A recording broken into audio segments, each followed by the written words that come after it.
That's right, ladies and gentlemen, boys and girls. Episode 199, because everything is fine when you listen to the new review for that ass. That's right. We back. Bubba Gump, what's happening? Well, you know, just showing some love, you know what I'm saying, to one of my favorite, you know what I'm saying, movies of all times. Really? The Forrest Gump. Man. It is one of the greatest movies ever made. And if you disagree, you can kiss my ass. All right, here's what it is. You know what I'm saying? Shout out to Tom Hanks. You know what I'm saying? He's invited to the barbecue at all times. Absolutely. Future guest friend of the show. His son, not so much. Chet, I don't know. We're good. Yeah. Fuck out of here with it. You know what I'm saying? We good over here, Benny Blue. You know what I'm saying? It's kind of cooling off in the desert, if you will. Oh, praise the Lord. You know what I'm saying? We over here, you know what I'm saying, just getting sexier about a fucking minute. You know what I'm saying? Beautiful. Continue to work on this fitness. You know what I'm saying? The babies is healthy. I'm healthy. Beautiful. The mamas of the babies is healthy. Mamas. Can't complain, man. Mamas. How's everything going on in La La Land? Feeling good, man. Temperature is stabilizing out. You know, we're in November. We're in the last grind of the year. You know, we got to make it count, people. We got to make it count. Whatever your goals are, whatever you're trying to do, drop a comment. Let us know. Drop a question. Trust me, we're going to get to all that. Things are good, man. Things are good. I'm loving the new setup. We got Barry right behind me. You know what I'm saying? That's the man. Right there, courtesy of one Dr. Jeremy Eugene Bridges III, Esquire. I just gave it to somebody who I knew would appreciate it way more than I did. Right? Yes. And I love, and again, like I said, I loved it. It was a gift to me, and I gifted it to the man who I know bleeds Hawaii blue and silver. You know what I'm saying? My brother from another motherfucking mother. Well, it was greatly appreciated then. It's greatly appreciated now. And as you notice, I have not broke the glass in case of mercy to wipe my tears for my winless kitties. Oh, my God. Mercifully, they got a bye this week. Good. Somebody put me out of my misery. Drunk Elf. That's a win. A bye is a win. Yay. A bye is a win. Yay. A bye is a weekend fishing trip in Cancun. Good God almighty. So we're going to get to all that, of course. But if you don't do that, you might get COVID. Hey, Rogers, looking at you. We're going to talk about that. Jack COVID. You know what I'm saying? He ain't Jack Reacher. He's Jack Rona. Jack Rona with the man. Speedy recovery. Speedy recovery. We pray that Aaron gets better fast. Listen, man, podcasts on all streaming platforms, Spotify and Apple Podcasts. Like, share, subscribe, 5 stars, all that stuff. Of course, we are on the Casual Sports, KSRN, Arizona.com, live stream out of Phoenix with a special guest here. Of course, you know what time it is. Birdgang, State of the Birdgang, second quarter, I Believe Podcast Network. And that is what's coming up on this fine show. JB is repping State of the Birdgang, second quarter, NFL trade deadline, week 8 recap, week 9 Savage picks, and a whole lot of more. There's a lot of shit that's happening just within these last few days. Dr. T tapping in. We love you, buddy. Our official Lakers correspondent. And speaking of Tim and any friends of the show, correspondents or past guests, please, we put this out on our social media, as JB knows. We'll be doing some follow-up because we already know some of y'all's do not know how to follow directions. However, our guest today is smarter than the average bear, so he did just that immediately. For those who are not paying attention, we're coming up on our 200th goddamn episode. We rock it since April 2016. So please do us a solid. Leave us a 15 to 30 second short but sweet message on our voicemail showing us love. 818-850-2804. Who? Mike Jones. That's 818-850-2804. We'll play it live next week for our show. It's gonna be something special, man. You know, favorite memories. We got a lot to talk about, cover, because we covered a lot of ground over Benny, you know what I want you to do, man? I know it's probably going to take a little time. We talked about sound bites from our show, right? Mm-hmm. We got to put together a JB and Benny Blue greatest hits. You know what I'm saying? Greatest hits. About a 15-minute. You know what I'm saying? Just since we started doing the YouTube, just sound bites, video bites. Everything. I was speaking to somebody. Matter of fact, I think yesterday on the Burning Bridges podcast, I was talking about the night that we watched the Super Bowl with the Patriots and the Falcons played, right? And we were talking about the Falcons. Oh, shout out to the Atlanta Braves for winning the World Series over the Houston Astros. Over the rat-ass Astros. Oh, yeah. Over the rotten-ass Astros. I still don't trust them motherfuckers. But shout out to them. And, well-deserved. They had a great young nucleus of a team, man. Them boys can hit the ball like no other team has in a while. And, yeah, it's good. But fun fact, I may have to check my old phone. I might still have the video of you going crazy during the 28-3 comeback. I might still have that. Yes. I might still have that. So yes, because that's what I was talking to about with Johnny. I was like, yo, I was clowning the whole time. Right, because I kept saying Atlanta, go Atlanta. You know what I'm saying? I am a firm believer that Atlanta sports are not very good. They're cursed. I thought they were cursed. The Braves just proved me wrong because I thought Atlanta sports were cursed for a long time because it was like they would get to the championship and never win. Right, so shout out to the Braves. You know, they all seem to be the only team that can bring a championship to Atlanta in any kind of way. I've often said the greatest thing that came out of Atlanta was the music, right? Oh yeah, so, without a doubt. We love that. You know what I'm saying? I'm a fan of that now. So, and Dr. Bridges, you brought up last night, Boining Bridges. How you were saying in our pattern production meeting, you had a good episode. For those who missed it, who can rewatch it on your Twitter, and I'll shout out to All About the Birds on their Twitters as well. How did it go last night? It went well. I retweeted on my Twitter at BIG. That's the letter UKNOMEBIG. At Twitter, if you have Twitter, All About the Birds, you know what I'm saying, as you see on the bottom line right here, at AAT Sports _ and at AAT Birds. You can find those past episodes on our YouTube channel. It was a great show last night, you know what I'm saying? It was just a good show. You know how it is, you know what I'm saying? A show is flows, you know what I'm saying? It's good. We do our segments, you know what I'm saying? We didn't have a guest last night, but I'm a pro at this, you know what I'm saying? And we got a good team behind the show. And we had a good show, man. We had a good show. Shout out to Chip, shout out to Johnny, you shout out the whole squad. JB's not new to this. He's true to this, goddammit. Goddamn right. You know what I'm saying? All About the Birds. 200 episodes into this motherfucker?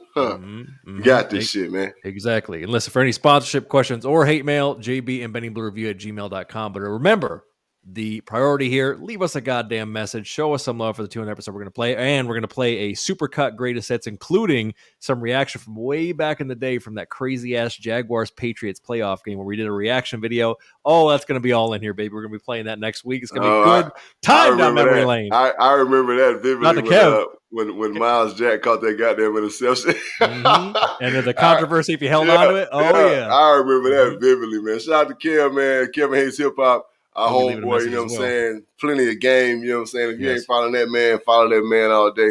Love you, boy, you know what I'm saying? Tell sis we said what's up, you know what I'm saying? I got to get to LA, man, because we got to fucking kick it, bro.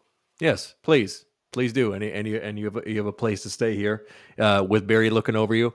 And look, speaking of a man who knows what's up, who's not new to this, he's true to this. We're not going to hold up any longer. It's time for State of the Birdgang, second quarter with our guy, Greasy Sean McConnell. Sean, what's happening, sir? What's up, man? You call me Greasy. Right. You're over here looking like Sunshine from Remember the Titans. That's right. Yeah, don't you forget it. He got the locks. He does have the locks flowing. You know what I'm saying? The locks are flowing. Man, the locks are flowing, man. Me and Sean over here, we gritty over here in the desert with it. You know what I'm saying? Catch me on Home Improvement. Shout out to Liv Bearded over here, okay? You know what I'm saying? It's okay. And look, I'm going to call Sean out, you know what I'm saying, because we are in the same city, and Sean never hollers at me, like, ever. Oh, come on now. JB, you got to hit me up, man. I got 4 kids all here. I'm going crazy. I know. I understand, bro. Every once in a while, you got to get out and drink a beer, bro. You know what I'm saying? Like, that's what grown folks do. You know what I'm saying? Got to decompress to talk about every once in a while, just got to get out and drink a beer, you know what I'm saying? Have a good time. Responsibly. Hey, I got a mini fridge in this little man cave right here, too. It's always cold. It's always ready. Oh, buddy. I thought that sounds like an invite to me. So, look at that. This shit. Rona's on deck. We ain't talking about that, Rona. And we ain't talking about yours. Yes. Rogers. We're going to get to it. The Rogers Rona. Keeping it Birdgang. Speaking of Rogers, unfortunately, Sean. We got to get to it. So the Birdgang take their first L of the year, 24-21, to the Pack. And apparently, the last play, it was a miscommunication play. It was a single with AJ on the right sideline, Rasul Douglas of all people, and Kyler Murray throws it. It bounces off AJ because he's not looking, and then Rasul Douglas just gift wraps it, goes out of the end zone, and that's the game. They said it was a miscommunication after the fact, but in your mind, was that a fluke play, or is there more to this L than meets the eye? Well, look, I mean, AJ Green right now just went on the COVID list himself, so maybe he was feeling a little delirious during the game. Who knows? No, he was seeing That's not it. That's not it. Honestly, I thought in real time that he heard a whistle because the way he was looking at the Jumbotron made it seem like he thought he heard a whistle and was looking. Then he looked back at the ref first, and then he looked at Kyler.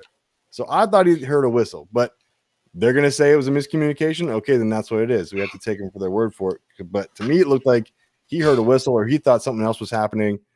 Yeah, I mean, you think with that one-on-one, that's where you want to go. If he even just turned around and let it hit his hands, you still have one more quick play and then a field goal for overtime. Just turn around, just finish the route. And he knows that. So I don't know why, JB, maybe you got another idea, but I don't know why he did not just complete the route. So I've been telling people at my gym, and everybody wants to ask questions as soon as they see me, like, what happened? Well, so first of all, I'm going to put the onus on AJ because he's a veteran receiver, right? When you have a one-on-one situation, it's built in, right? And every receiver knows this. It's built in. It's going to be a back shoulder pass, right? Facts. DBs don't play zone in the end zone. And if they do play zone, it's a man zone, right? So they're going to bump you, and then they're going to back up and kind of drift inside because they understand that the 12th man is the sideline. That's football one-on-one now. All right? I'm taking y'all down, you know what I'm saying, like some real deep coaching football shit, right? So with that being said, there's always the situation where you have to turn around after you give the guy a little chicken, as we call it, push him forward, and you just turn your shoulders and the ball is supposed to be coming towards you, right? Two things would have happened if AJ would have turned around. One, a pass interference call. Because old boy had his hands wrapped around him, right? Yes, he did. If you watch the official, Sean, on that sideline, he had his hand on the flag the entire time. Yeah. Because old boy grabbed him as soon as he came off the line of scrimmage. So dude was ready to make the call. All he had to do was turn around. It would have been a pass interference. We'd have had the ball on the inch-yard line. And you think 6 wasn't going to get in that end zone? You crazy, right? He would have knocked over every offensive lineman we had and a couple safeties and D-linemen. He'd have gotten that end zone. Connor Strong, right? But it's just indicative of what we needed. We needed to lose that game. We needed to. It was not meant for us to win that game. We needed to lose that game so that we could literally take a big-time look at our mistakes, right? Because you do not learn from wins. You just don't, reviewers. That's something that you don't do in sports. You never learn from wins because coaches be like, on to the next team, right? Good job, guys. We got the win. Fuck it. We on to the next team. You do not learn from wins, right? One thing that Hicks said that I love was that after every win, they reset and they got ready for another team. So they were like, what you going to do after this loss? We going to reset and get ready for the next team, right? Ain't nothing to dwell on. We lost. We're going to look at the film, look at our mistakes, learn from our mistakes, hopefully, right? And I'm talking about the coaching staff, not the players, right? Because my concern has always been Cliff and his play calling, right? In the beginning of the game, we got pass happy Cliff, right? Which you can't give the ball back to good football teams. Our defense is playing lights out, but we have trouble stopping the run, right? Yep. And that's no knock. That's just the guys honest truth, right? Now, we have flashes. I mean, against Tennessee, we stuffed the fuck out of that boy, right? But against Minnesota, shit, we could have gave the ball to the galloping ghost, you know what I'm saying? And he'd have got a nice little 6 yards, right? Is what it is, right? We have to be better. We got to do our job better. And that loss is going to allow us to do our job better. I feel sorry for San Francisco, right? Because everybody keeps talking about, Kyler's hurt. He all right, right? He all right. We done all had a little injury, bruised ankle, whatever. He okay. Because if you notice, Kyler ain't been running the ball like he used to do anyway, right? So I'm not worried about that. That don't concern me at all. All right, A.J. Green going on the COVID list. All right, cool, right? That means it's time for Rondale Moore to shine. And also, Rondale Moore made 2 critical mistakes. Yep. Welcome to the NFL, son. Right? So now you have to go back and look at that because Sean, you can attest, and y'all know you've been watching this. He has been dying to make that play. Right? And you know what I mean when I say that. Every time he's back there like Donnell Jefferson on the program. Yeah, showtime, baby. He's ready to make that play, and we appreciate that. But you can't be so ready to make that play that you make that pivotal mistake that you made. Right? Yep. In special teams, young reviewers, if you're watching this, if you have to run up to a ball and do this, do not, man, look, turn and run the other way and scream danger with your arms like this the whole time, right? Danger, danger, danger. So everybody with the same uniform as you can get the hell away from that ball, right? Yeah. He learned. He made his mistakes, all right? It was a game we need to lose. and now we can go back and we can look at our mistakes and we can be a better football team. And JB, following up on that, taking it to the trenches. I mean, the big news is JJ Watt is out for the season. He's going to get surgery, and I mean, Jesus, I mean, you feel for the dude because it seems like every year, damn near. And then on the O line, you got Rodney Hudson and Justin Murray on the IR. So, what did the Birdgang need to do to keep Rodney Hudson? Rodney Hudson has been cleared. He's back. He's back. Oh, he's back. We knew he was coming back. We knew that. Okay. Yeah, he was the guy that was already on the IR return list. Gotcha. Justin, you know what I'm saying? Justin Murray, okay. I mean, you know, it ain't like, yeah, we're going to miss him because of the body. But we got, once Hudson comes back, then we can put everybody back in their normal position, right? Mm-hmm. We're good, right? We got our anchor back, and that's all that matters, right? So JJ being out, to be completely honest with you, no disrespect to JJ. I love you, kid. But I didn't expect him to play a whole season no way, right? He ain't played a whole season in the last 6 years, right? So why would I expect him to play a whole season, right? Plus, I'm just going to be completely honest with you. I mean, he's on something, right? Because they don't test for it. I'm just being completely honest with you, right? I'm just being all the way real. JJ is on something, HGH something, because all he gets is soft tissue injuries, muscle tears, tendon, all this little stuff. This is all telltales of HGH. When you're on HGH, that is the downfall of HGH, right? Human growth hormone. When you add it, all it does is weaken other areas of your body. You know what I'm saying? It makes you this big, gigantic, strong Adonis, but it will deteriorate your body, right? And that's the problem, right? I mean, he's a great player. I mean, you know, cocaine made LT great for a long time too. And to be fair, you were saying that even, you know, when JJ was still with the Texans. But I mean, Sean, what do you think as far as what's happening with the O-line and the D-line, health wise?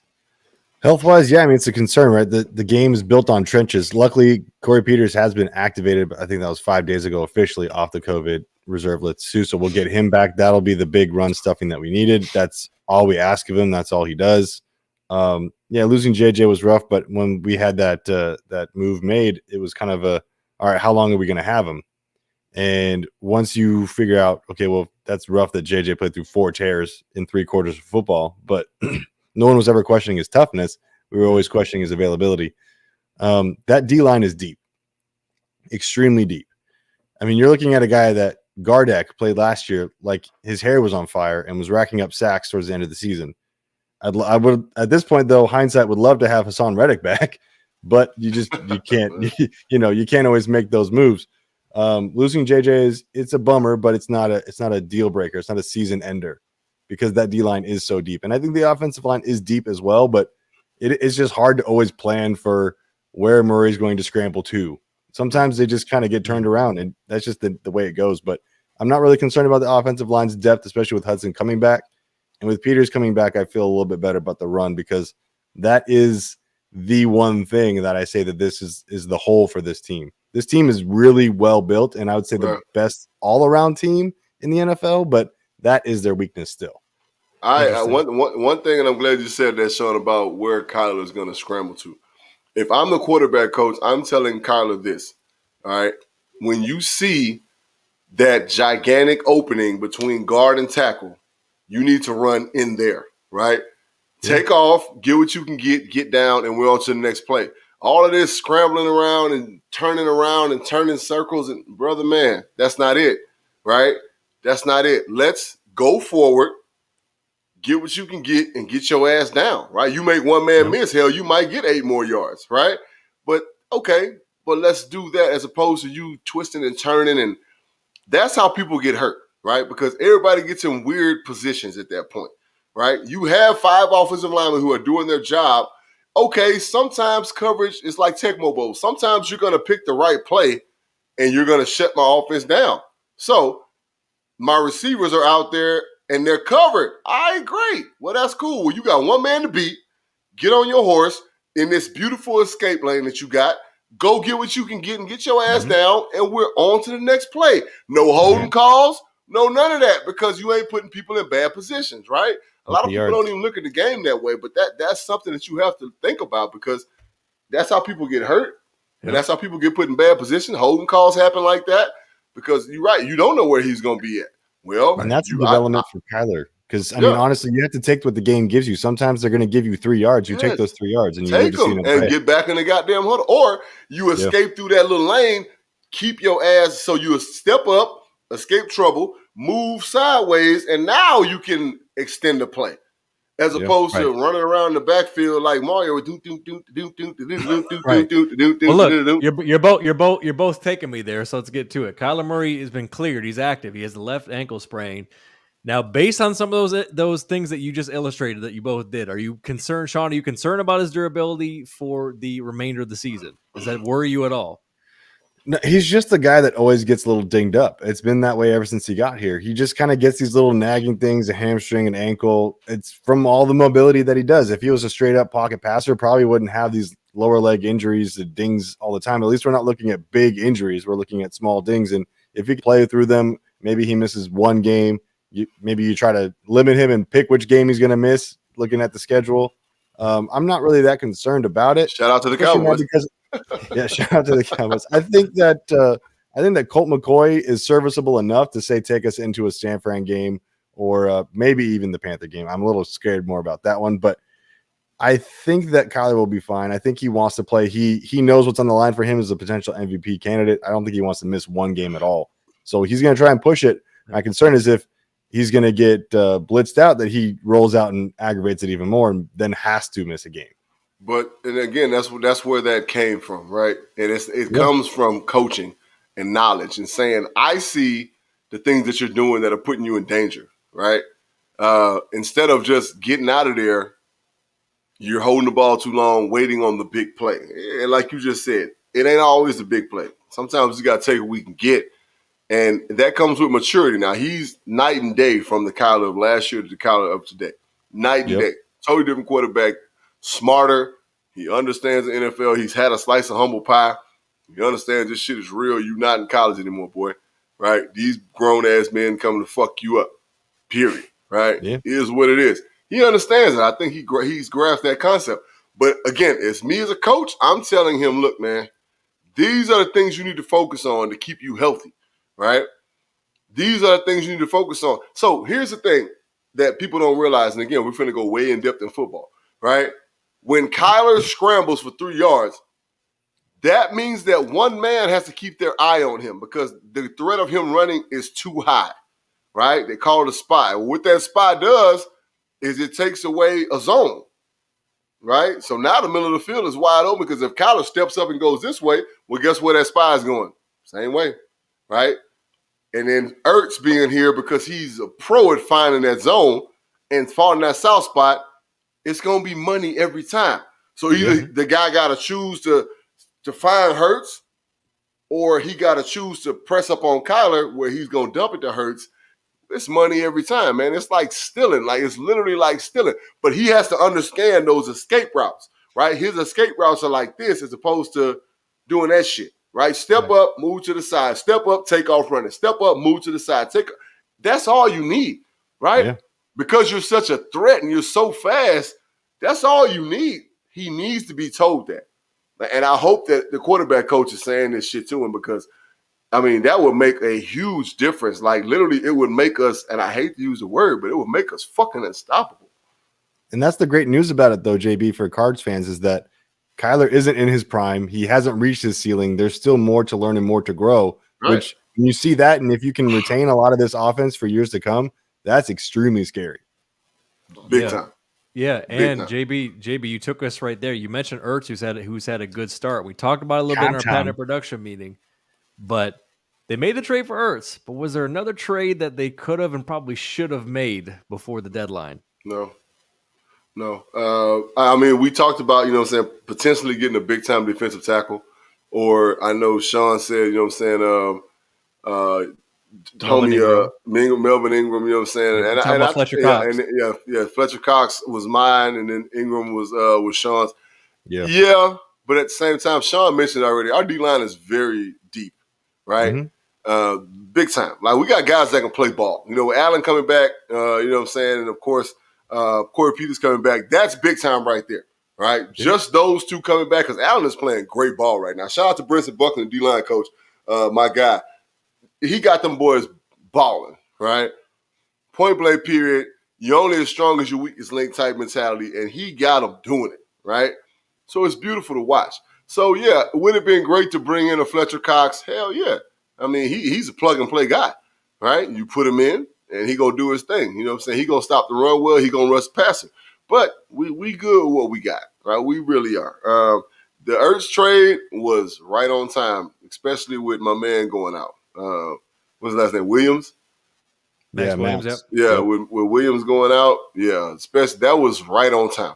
Right, they had to do that, and Ertz, they've been trying to shop Ertz for a couple of years now, right? So, true. Very true. So it was a great, scout. Shout out to the executive department, the scouting department, and seeing that and saying, you know what, you know who we can get? That goddamn Ertz. You know what I'm saying? And he got here and he's having a blast, and we're happy to have him. Sean, any trade machine things you're doing at 3 a.m. in the morning? Ertz donut. I love the Ertz trade right on time, as JB said.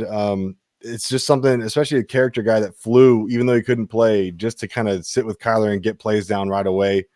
As far as the defense, I was pushing for trades. I was trying to see Ingram, Cox, even Von Miller, just for the namesake, because I wasn't thinking schematically or X's and O's or anything like that. I'm thinking more chess moves, because this trade deadline, there was a lot of moves that affected the Cardinals this year in their schedule. Gilmore going to the Panthers. You had Vaughn going to the Rams. Yep. I want to say San Fran picked up Charles Menahue. I can't remember which position he plays, but they're picking up pieces, right? And these are all guys that we still have to play.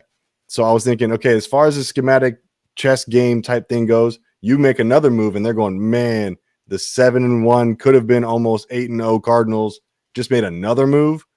It sends shockwaves through the league. Like, we might not even be able to walk on the field with these guys right now. And you mentioned some teams, and you know where we're at. We've completed 2 quarters of play, so here we are. Next 4, you got at Frisco, hosting Carolina. JB will be in the building, at the Squawks, and in Chicago, and then a bye week. So, Sean, starting with you, what did you both hit? We both hit. We actually, all 3 of us hit. We picked the wrong L. We all predicted 3-1 for the last set of 4 games, but for this set of games, what is your record prediction? Who's going first? You go first. Yeah, you guess, but that's on you. Oh, bruh. All right, so I'm gonna say the Niners. Bruh. I think even if Kyler doesn't play, I think we have the Niners there. I think they're just kind of just going slowly on the decline late in the season, like the Niners have been the past couple of years. The Panthers game is the one that scares me the most, because that defense is nothing to overlook at all. They will send you home in a body bag. They can turn up real quick. Yeah, and that's something that I don't know that Cliff is going to know how to handle. That's probably arguably the best defense they'll face all year, and that's saying something because they went to the Browns and did what they did to the Browns. But that Panthers game scares me. I think we can win. Get home. And Sean, not to interrupt you, you said the Browns, but the Rams as well. Yeah, the Rams too. That's true. That's very true. Coming down the line, yep. Cliff was planning that Rams game for a year and a half. Yeah. So we know that one. He been jacking off to that one. You know what I'm saying? He been over there loving on that one. Oh, it's Scottsdale. Right. The Seattle game is curious because we don't really know. I heard the pin is out in Russell's hand. Will he be back by then? Will he be timid? We don't know. I still think we win that one. Bears, I think we win as well, because the Bears are the Bears. They kind of do that thing. They'll be on the uptick the next year or two, but I don't think this is the year. So I'm going to say questionably 4-0. I'm going to say I'll go 4-0. I feel good about it. I just see the Panthers being that one game that could really give us trouble. Okay. Dr. Bridges? I'm going to go 4-0 as well. And you're right. The Panthers game is the only one that really just gives me anxiety. And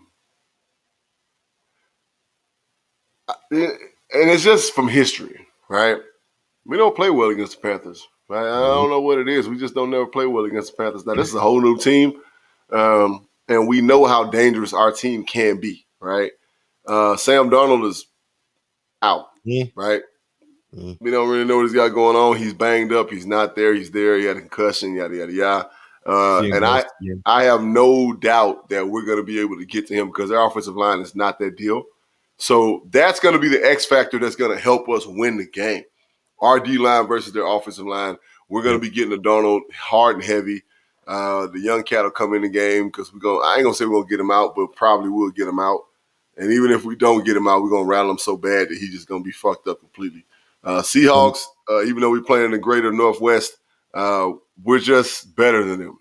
Now, we have to show it. All right, point blank, period. And again, I like Hicks's attitude, and I like the fact that Hicks is still here. I've been an advocate for Hicks, and I've said it on our podcast. I would have handled the Hicks situation a lot different. He would have been a lot happier if I was a GM because I would have told him straight up, hey, we about to draft this kid. We want you to raise him, right? For the next 2 years, you're going to have a job here, straight up. All right, you ain't got to worry about hell. You can retire Cardinal if you want to because he plays that good of football, right?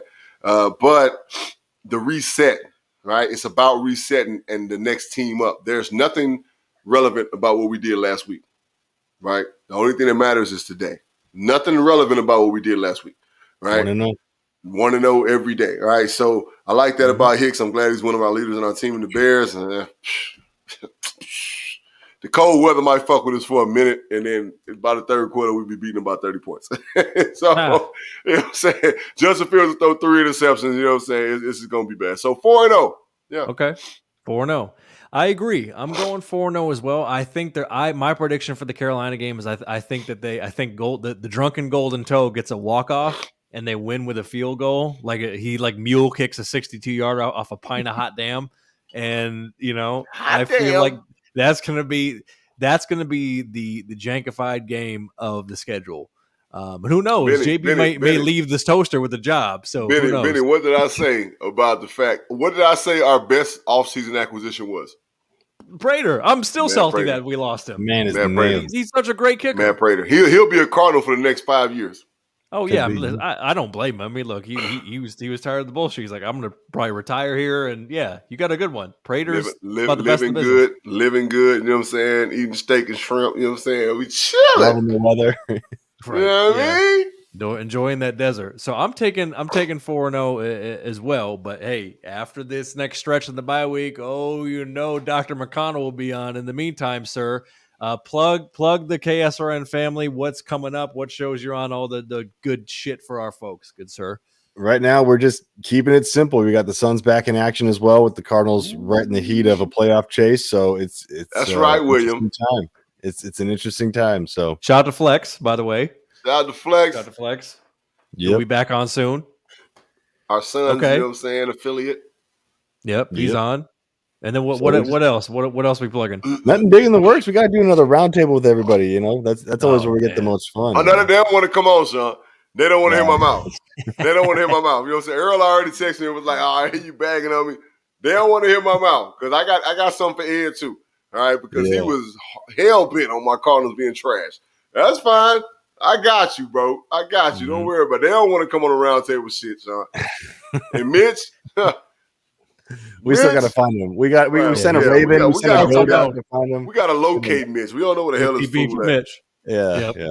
But all love and respect to our brothers of the KSRN Arizona CasualSports.com network. Sean will be back. He'll be back in a few weeks, and hopefully, if you hear a little shaking in your fridge at night, it'll just be JB getting a cold beer. So now he knows where you live, and he knows that you have beer. You know, he'll sneak by the security camera and be like, "What was that?"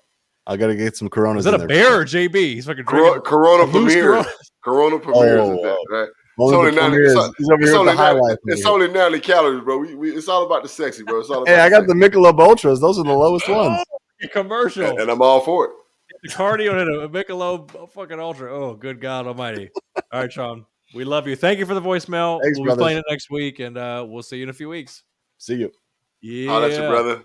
Yeah, that was our guy, Sean McConnell. So look, we covered a lot for the Birdgang. We appreciate you guys rocking with us, dropping the comments. Will finally tapping in. See, Will, now you understand. You know what I'm saying? Sandwich. Yeah. You like the tight sweater, bro? You like the tight sweater, bro?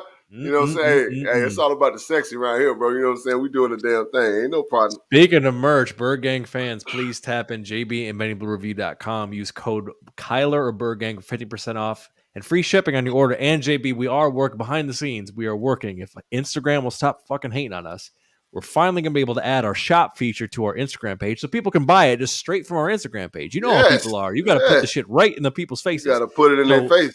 Reviewers who are into this, they want the merch. They don't want to do a bunch of extra steps. I promise you, we're trying to make it easier. We are going to have this available to purchase on Instagram. But in the meantime, head to jbandbenningblurreview.com and please cop a shirt, hoodie, unisex, 100% combined cotton and made to order for you.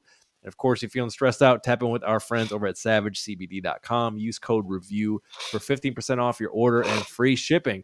Pow, pow, pow. And again, Will, this applies to you and anybody else that's been falling in here. For our 200th episode next week, please leave us a message. A short message, 15 to 30 seconds. Don't go fucking crazy telling us your life story. Give us a shout out. Show us some love. We will play it on the show next week for our full recap down memory lane show. So please drop us a voicemail, 818-850-2804. We will play it live on the show. All right, JB, keeping it moving. It is time for some Week 8 recap, and a lot of shit happened, starting with the big gumbo bowl, baby. Jameis Winston tears his ACL and MCL and is out for the year.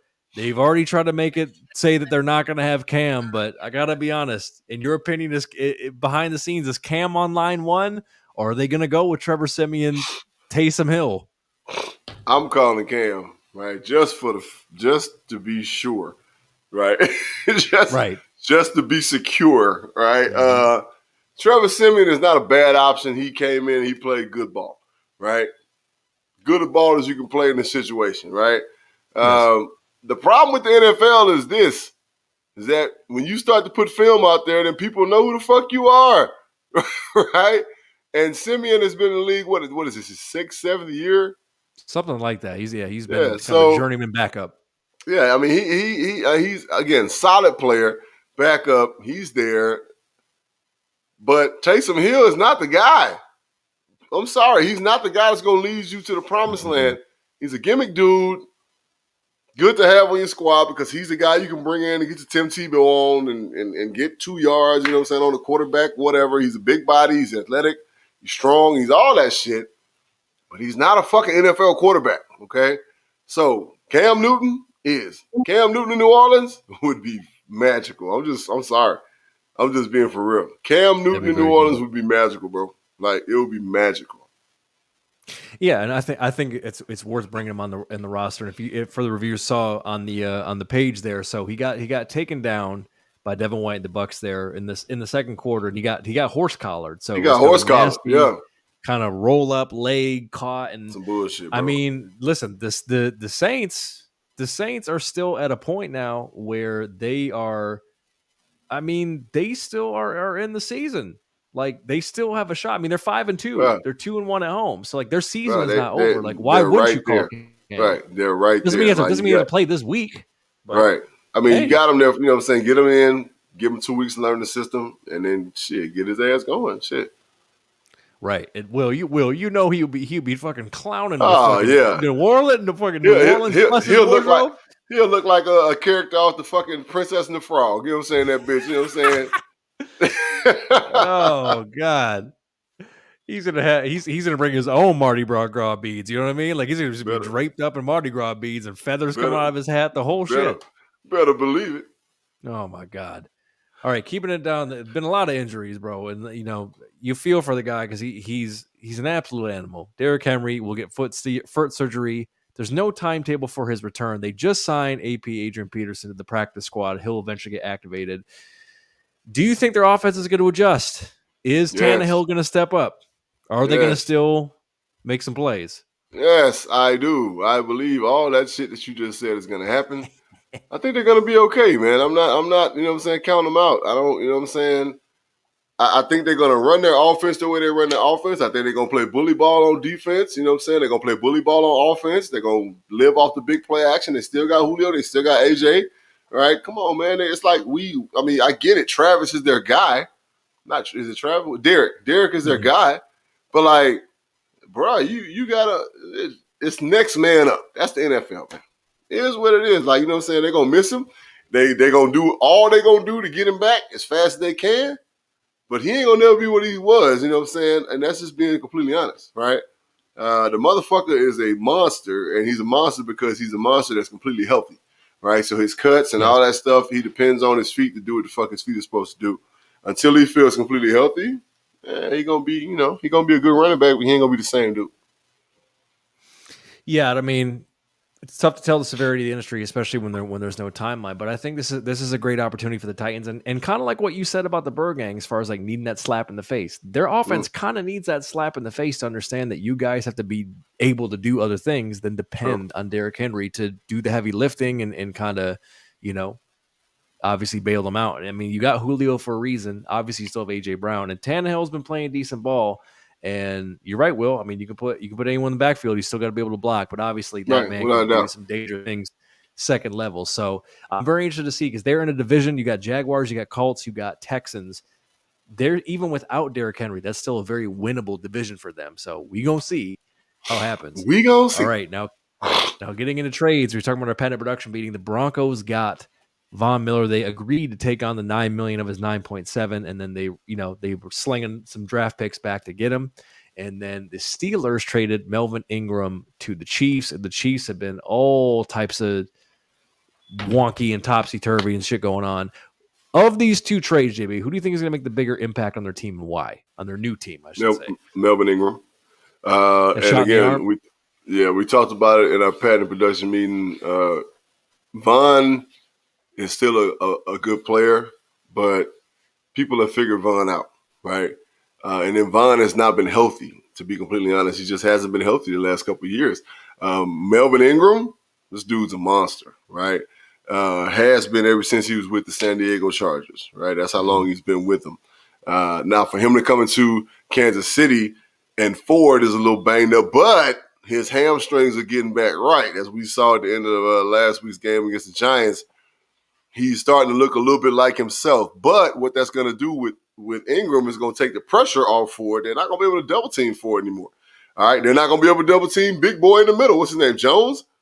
That big, gigantic Neanderthal at D tackle they got. Like, they're not going to be able to. So now the defensive tackles are going to be able to, and the defensive line is going to be able to make an impact, which is what they've been missing, to be honest. Now, Mahomes playing shitty.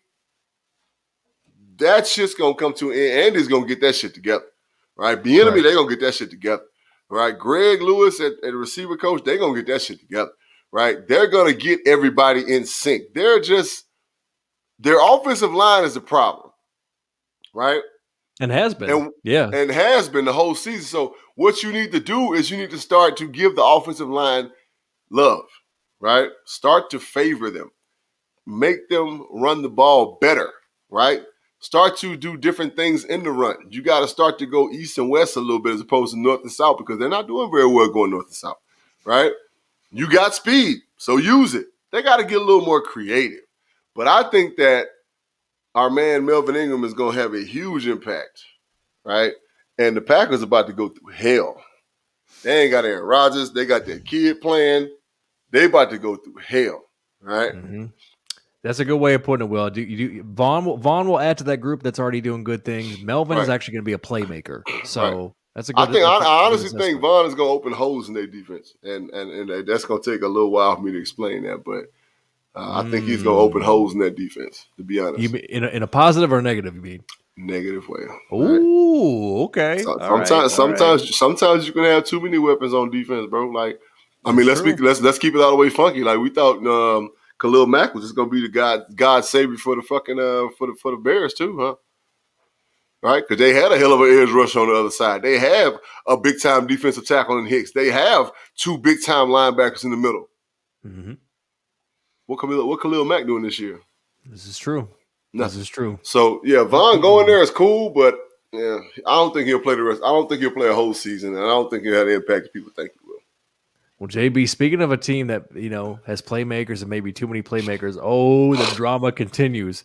Odell's dad drops the Instagram showing the all the times that his son was open, and we're going to try to play it here.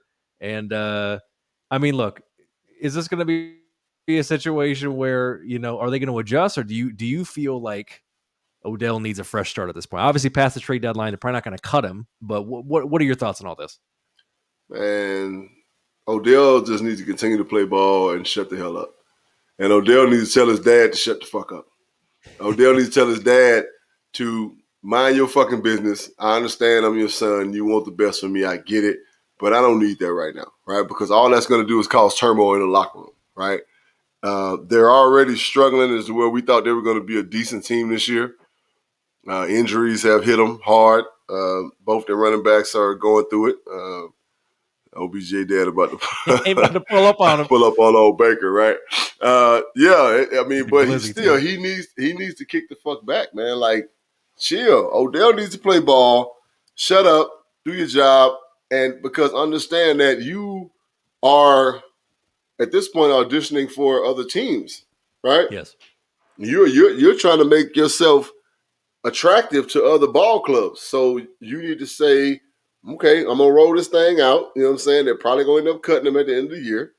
That's cool because he's a casualty problem, right? It cost him a bunch of money. He ain't producing.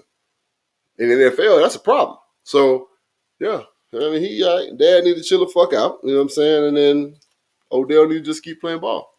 You know, he need to make himself, a little more attractive to Baker or whoever the fuck throwing the ball to him. Right. Yeah, exactly. Well, Dr. Bridges, it's a hard one to talk about, but it happens. So the Raiders had to release Henry Ruggs III. I guess they didn't have to release him, but they released him after DUI, which resulted in the death of a young woman. I believe she was 23 years old.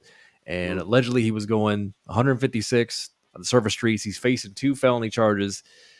The guy's a young man. I think he's 22. Is there any shot that he will play again? And because the Rams have just waived Deshaun Jackson, should the Raiders go after him if he's cleared? Should the Raiders go after Deshaun Jackson? Or yeah. Why not? I don't think the Rams. They got that whole. I don't think the Rams should have cut Deshaun Jackson. To be honest, I didn't understand it either. To be honest, I think that kind of hurt him. To be completely honest with you, because he was still effective. Cooper Kupp is balling, but the fact that they had Deshaun as that deep threat, that kind of opened up a lot of holes for Woods and Cooper Kupp. Right, that was a head scratcher. I mean, Deshaun has never been one to bite his tongue, so it might have been some disagreements going on. Who knows, right? Henry Ruggs III, stay strong, brother. All right, stay strong because we understand that you had some issues going on and you lost a friend and all this other stuff. And but outside of the 2 felonies you're talking about. And one of them is involving an illegal pistol, right? He had a pistol in the vehicle that was illegal, right? He has criminal driving. He has DUI, a felony DUI, you know what I'm saying, because he had a DUI resulting in a fatality. He's facing 2 felonies. That young man finna go to jail for a long time, right? And I hate it. It broke my heart when I heard it, when I read it. It broke my damn heart because I'm like, damn, dude, like somebody should have been there for him, right? Because obviously he's going through something. Somebody should have been there for him, right? And he was posting videos of himself at Top Golf, you know what I'm saying, before all this stuff happened. And it's 3-something in the morning that this happened, right? Young players out there, and I used to tell young ladies this shit when I was playing. They be like, they want to know what kind of car I drive. You want to know what kind of car I drive? Come to the house. Come to the house. You know why? Because I was in the back of a limo. Right? I mean, I got 2 DUIs in Arizona. One of them I got was the dumbest DUI in history. Right? And even the judge was like, the fuck? Then the other DUI I got probably kept me from doing what Henry Ruggs did. Because I was going through a divorce and I was gone. I was sleepwalking for an entire year, right? So, I mean, I understand. People go through shit. And one thing that people don't understand is that people going through shit, people need help. You know what I'm saying? Like, so a lot of times people like back off from people when they're going through shit, right? Yeah, you're right, William. They don't, all right? People back off from people when they're going through shit. But that's kind of a time that real friends need to dig in and make sure that they're right there with their people, and make sure that they don't leave their side, because that's the time that people are vulnerable, and people that don't talk to people do shit like that. Mm-hmm. They act out, right? They don't know what to do. They get out of control, and they do shit like that. And that young man is about to face a lot of jail time. I pray to God he got good lawyers, because, man, it's just not good, man. And I pray for him. I pray for the family of the young lady that lost her life, that happened to be that person that got hit. Mm-hmm. I pray for the Ruggs family, you know what I'm saying? Because, man, he about to go through it, you know? He about to be property. He about to be property of the state of Nevada for a long time. Yeah, and listen, you gave some sound advice from a man who's been there before, and like you said, I mean, now more than ever, especially in these times, I mean, it's good for people to be able to check in from a mental health standpoint, because that's clearly what he needed. Now, I mean, do I think he does need to serve some time and pay a penalty for this? Yeah, unfortunately, I think he does. But I hope it's a situation where, given his age, I hope he still has another shot. Maybe it is over for football, but I hope he's not in a position where, they're burying him under the jail. Because while there was a death, I don't think he should be sent away for life. If he gets sentenced for 10 years, I'm not going to be surprised. I don't think life will happen. I think he's going to do about it. Probably anywhere from 7 to 10 years he'll be in jail. That was kind of what I was thinking. So listen, man. Hold your head, Henry. We know you didn't mean to do it. Obviously, it happened, so you have to, suffer some sort of consequences. But it's got to be a teachable moment, a tone, and hopefully you can do right by that woman's family, and hopefully your people are going to be solid around you. So, right. Mental health is an important thing, and man, check in with your folks and definitely make sure to get an Uber or Lyft, please. Or if you're in the league, because we have our folks that are college and folks in the league right now watching us and have been on the show. Hey man, get that car service. It's definitely worth it. Please. Yes, exactly, Tim. Especially as men, you gotta make that normal. And I'm proud to say that, whether it's me and you, Tim, or with JB and I, of course, we've had long conversations checking in and talking about some real life stuff. And that's what you need to do when you're solid and you obviously can support your friends. So that's that with week 8. We only got a little bit of time left, so we're gonna get into some rapid fire. Goddamn week 9 savage picks. But before we do, we got to see how we did after 8 weeks of foosballing. With a drum roll, please. JB is at 75-46, but the Blue Dini has got back in the lead, 78-43. Ooh, you gotta love it. Of course, Thursday Night Football, the Packers stole one in the desert against the Birdgang. The Panthers beat the Falcons. The Bills whooped the Finns. The Niners got it done in Chicago. The Steelers got it done against the Browns. Of course, the Eagles absolutely destroyed my kitties. Good God almighty. Overtime game, the Titans got it done 34-31. The Jets of all teams got one from the Bungles. The Rams got one there in Texas. The Pats, dude, one of JB's better picks. JB called it. Belichick the shit out of Justin Herbert, and they won 27-24. Squawks got it done at home against the Jags. Broncos got it done at home against the Washington football team. The Saints got a big win in division against the Buccaneers. My pick of the week was the Cowboys going in with Cooper Rush, Central Michigan zone. Cooper Rush, 325 yards, 2 touchdowns. They got it done. And then the Chiefs needed a much-needed win, Monday Night Football. So that's that with that. Getting into week 9 right now, JB, Thursday Night Football. It's I don't know, are they still the BUMS bums? It's the Jets going against the Colts, and the line is 10.5 for the Colts at home. You know what? I'm taking chances. I don't give a fuck. I think the Jets gonna beat the Colts. Really? I do. I'm waiting on Carson Wentz to fuck up. That's all I'm gonna say. Right? He's gonna do it. All right. I'm taking the Colts. Must-win game. More of a sound team. And yeah, I mean, I'm not trusting that line. That's for damn sure. But I'm gonna take the Colts in a must-win. All right, keep it moving. It's the Texans heading down to the Bermuda Triangle, and the Dolphins. All types of rumors swirling around with Deshaun Watson. They're banged up. The whole thing. And the line 6.5 for the Dolphins at home. I'm gonna go with the Dolphins on that one. And as I said on the podcast yesterday, Burning Bridges, I think that you're right, Robert. Trash game is right. Garbage juice versus motherfucking zoo dirt.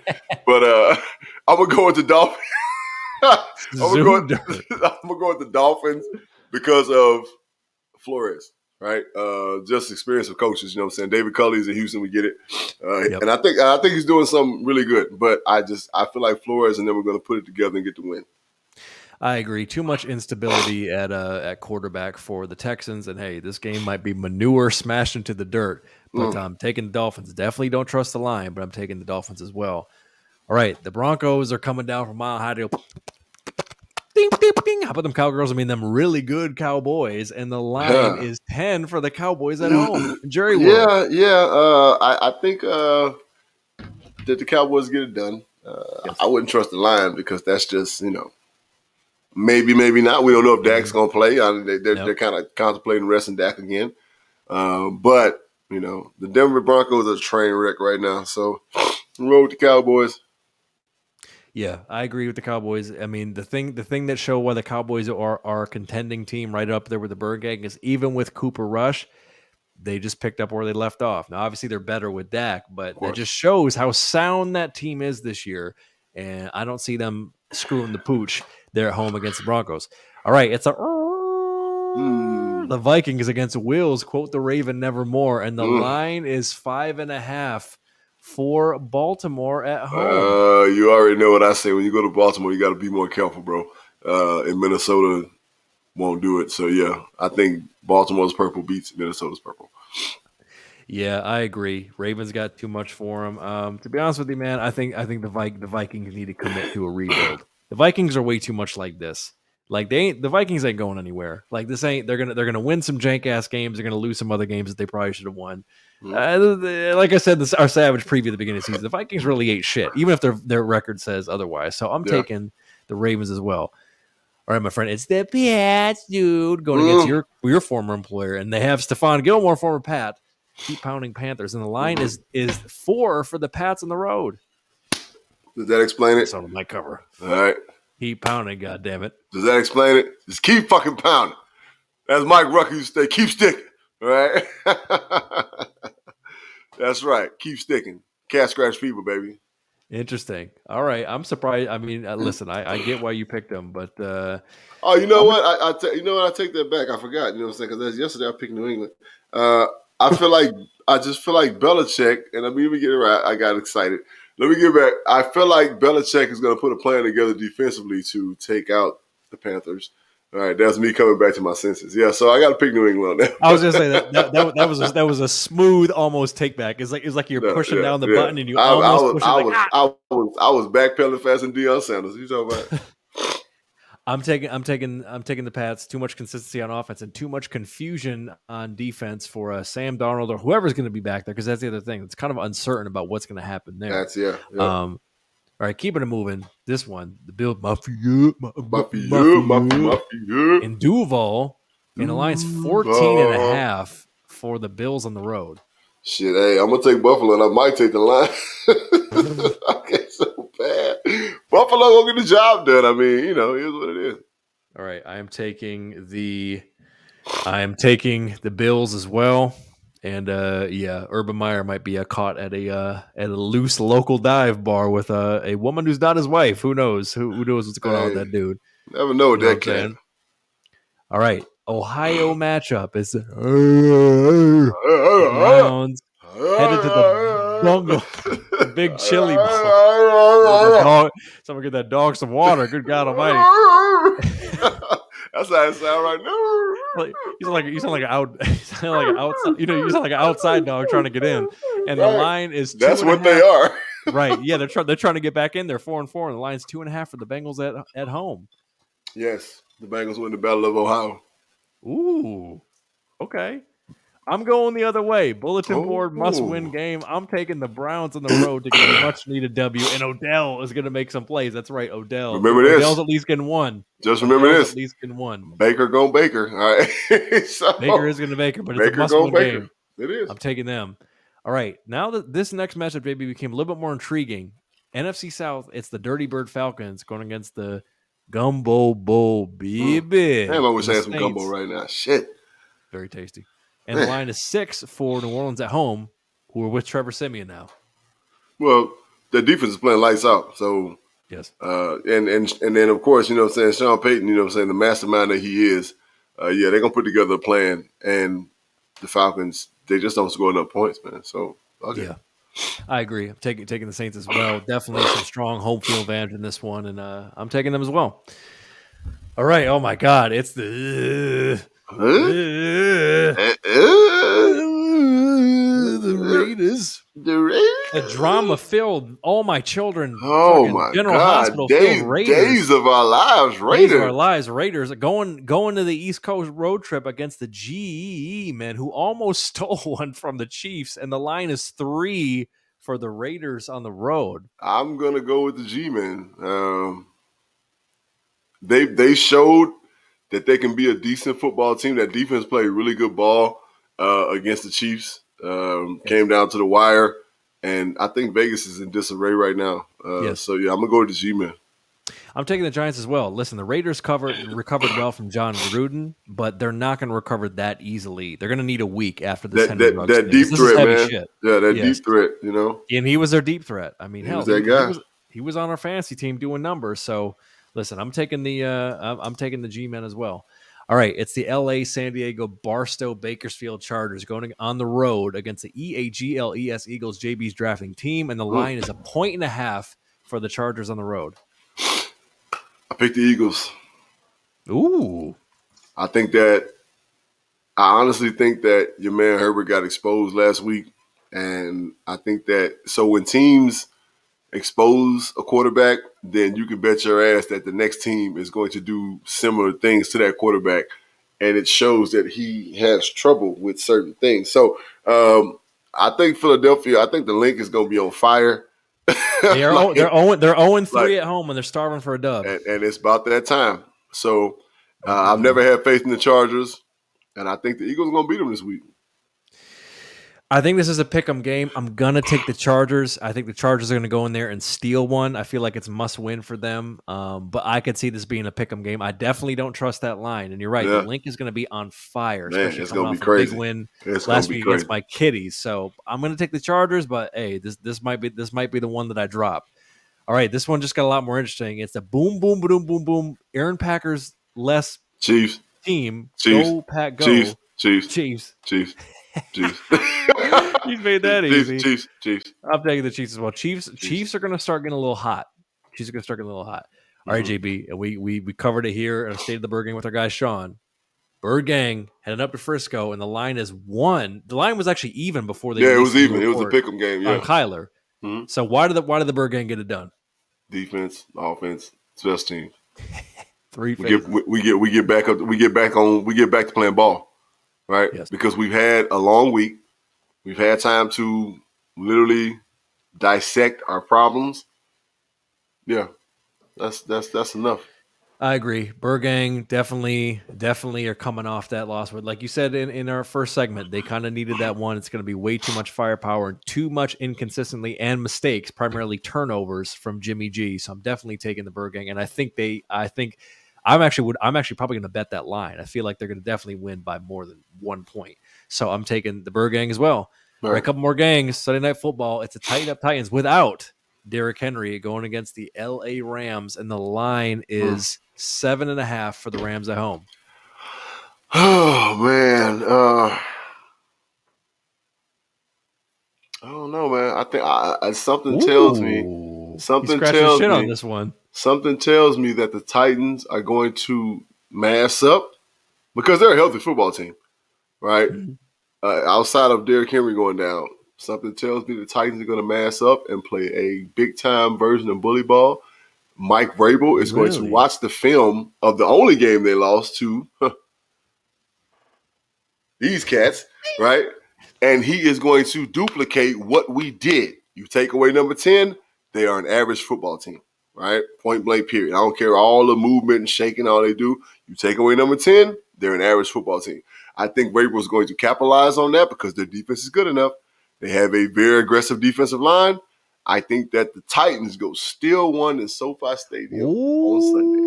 That's a spicy pick. I'm taking the Rams because I feel like they're going to make Tannehill make some mistakes. They're going to, listen, now they're going to have to adjust. The offense ran through Derrick Henry, and I think the Rams are going to have too much for him. But this is actually going to be an intriguing game I'm going to be watching. So I'm taking the Rams. JB's taking the Titans, and finally, the Bears. This is a classic, just black and blue matchup. It's the Bears going against the Steelers, and the line is 6.5 for the Steelers at home. Steelers. Yes. Steelers. All right. Yes. Taking the Steelers as well.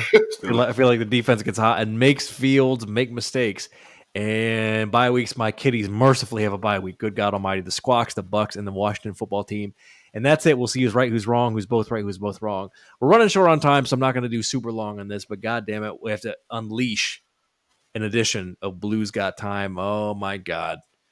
So Michigan State happens this weekend. Big game. It's a classic game.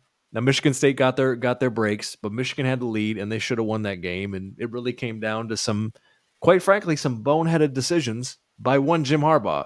We've heard this song before, right? Yes, we Here's have. why I have a problem with this. I don't have a problem with the game. I don't have a problem with the outcome of the game. That's what happened. There's still plenty of season left. Taylor DeWan, I tried to defend you when you made that stupid-ass post about getting your ass kicked by Chandler Jones. You've always been a goofy. I let it slide when you were wearing a Michigan uniform, but I can't let it slide any longer. Taylor DeWan, from the bottom of my heart, shut the fuck up. Yay! Keep your mouth closed. Yes. I'm tired of you talking. You were a front runner. You're a punk. You didn't do shit when you were at Michigan. Let's be clear. You weren't that good. And I don't fuck with you as offensive lineman in the NFL. So exactly. Now. And I don't understand what it is. Like, there's just something about your personality that I can't get. I've given you enough chances. I can't do this anymore. From now on, when it comes to Michigan football and any big games that we have, keep your mouth shut. If you want to support, that's great. You played there. You earned it. But beyond that, stop doing press conferences and doing all this shit, because you're sprinkling all that shit in the air. And I knew it, and I fucking knew it when you dropped that video. That's why I cut a promo on your ass on Twitter. Mm-hmm. So I don't care if you got a podcast. I don't care if you're doing all this stuff. Like, let's keep it real. You have a podcast where you can text people on your team to come on your show. That's why people like your show. Y'all cannot fuck with JB and I in the interview game. You cannot fuck with us in the content game at all. I'll put our shit against basically anybody's shit out there, with the exception of a handful that are crushing it. They're doing their thing. There's nothing that you do currently that you're doing at a high level. Nothing. Playing offensive line or podcasting, neither one of those you were doing at a high level. So please, until you show us some real fucking work, stop talking. That's all you do is keep running your mouth about Michigan and just let them play. We don't need your support. Shut the fuck up. Shut the fuck up. And then, Pussy. and then the right. And right. Facts. and in the Pussy. words of JB's favorite movie, that's all I got to say about that. And JB, take us home. We need us. Your final thoughts, sir. Check on your fucking friends. Yes. Facts. That's that. Right? Check on your friends, man. We need y'all. You know what I'm saying? We need each other. Fuck, we need us. I need you. Right? You. I need you. The guy beside me, I need you. Right? My crew. Alex, Dre, T. You know what I'm saying? Train. I need you. Padre. You know what I'm saying? Naughty. I need you. Right? I need you. I need you. If I need to talk to my dude, my brother, Quincy, I need you.